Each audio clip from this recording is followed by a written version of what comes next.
রেমাল ভয়ঙ্কর ঘূর্ণিঝড়ে ব্যাপক ক্ষতি হয়েছে পশ্চিমবঙ্গের সুন্দরবন এলাকায়।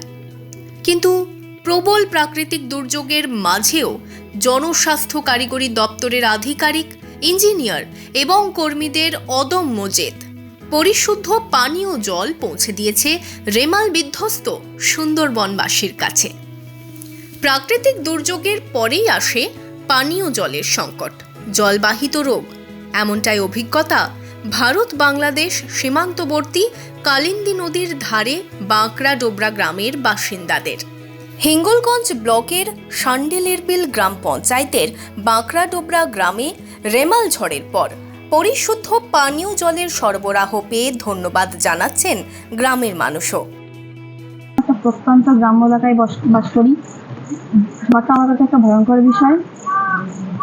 বিগত বছরের ঝড়গুলোতে আমরা শুকনো খাবার, জামা কাপড় এগুলো তো গুছিয়ে নিই, কিন্তু আমাদের জলের খুবই সমস্যা। আমরা নানা জায়গা থেকে জল সংগ্রহ করেছি এবং সেটা খাওয়ার পরেও আমার অনেক বন্ধুবান্ধব অসুস্থ হয়ে পড়েছে এবং পরবর্তীদের পড়াশোনা অনেক ক্ষতি হয়েছে।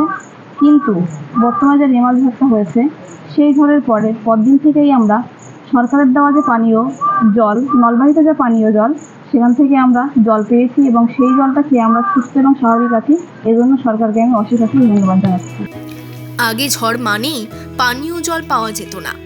সেই সমস্যার মোকাবিলা করেছে জনস্বাস্থ্য কারিগরি দপ্তর।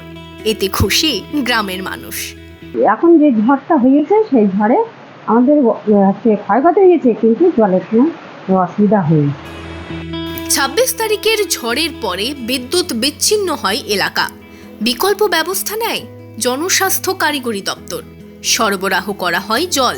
পানীয় জল পৌঁছে দেওয়ার কাজে যুক্ত থেকে গর্বিত সকলেই। এই ঝড়ে ২৬ তারিখ বেলা ১২টা পর্যন্ত কিন্তু আমাদের কারেন্ট ছিল। তারপরে কারেন্টটা চলে যায়। তারপরে আমাদের ডিপার্টমেন্ট থেকে, পিএইচি ডিপার্টমেন্ট থেকে ডিজে পাঠিয়ে দেয়। ২৭ তারিখ এবং ২৮ তারিখ আমাদের এই ডিজে মেশিনের মাধ্যমে আমরা জলটা দিতে পেরেছি মানুষকে, এবং ট্যাঙ্কিতে করে, যেখানে জল পৌঁছায়নি, ট্যাঙ্কিতে করে করে সেইখানে জলের পরিষেবা দেওয়া হয়েছে। এবং এই যে দিতে পেরেছি ট্যাঙ্কিতে করে করে, এটাও নিজেকে খুব ভালো লাগছে যে তারা পানীয় জলটা পাচ্ছে। এই দুর্যোগ কবলিত এলাকায় পানীয় জলের সরবরাহ নিরবিচ্ছিন্ন রাখতে প্রতিজ্ঞাবদ্ধ প্রশাসনও। সারা বছর এই পানীয় জলের সঙ্গে যারা জড়িত কাজকর্ম করে এবং আমাদের এই প্রাকৃতিক দুর্যোগের পরেও তাদের সেই পরিষেবা তারা দিয়ে যাচ্ছে, তাদেরকে অশেষ ধন্যবাদ। এই উদ্যোগকে স্বাগত জানিয়েছেন গ্রামের মানুষ। রেমাল ঝড়ে সবকিছু ঘর বাড়ি গাছপালা কেড়ে নিতে পারলো, জলটা আমাদের কেড়ে নিতে পারিনি। সরকার যে ঘরে ঘরে জল, নলবাহিত যে জলটা দিয়েছে, সেটা আমাদের ঝড়ের পরের দিন থেকে আমরা জলটা পেয়েছি।